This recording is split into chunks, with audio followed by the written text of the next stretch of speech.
Yeah, so this was an important trial of moving a checkpoint inhibitor to earlier lines of therapy.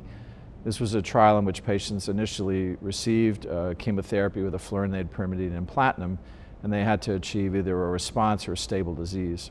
Then they were randomized to continue maintenance chemotherapy, which would be standard of care, versus use of avelumab, which is an anti-PD-L1 drug. And the primary endpoint was to improve disease-free and progression-free and overall survival. And it was a negative trial. The trial did accrue both PD-L1 positive and negative patients. But even in the PD-L1 positive patients, it's not that avelumab was inferior. It was designed as a superiority trial. So avelumab was not superior to continuing chemotherapy.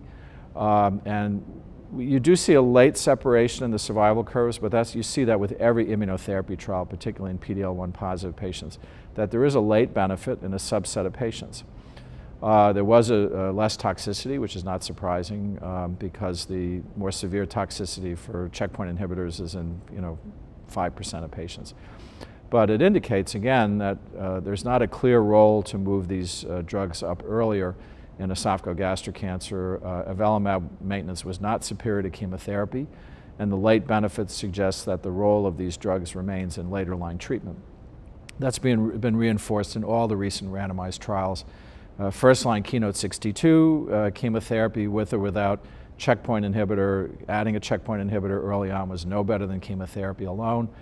The exception would be in MSI high patients. MSI high patients, it may be that earlier use of checkpoint inhibitor therapy may be better because you get high responses, durable responses, and a suggestion of improvement in survival.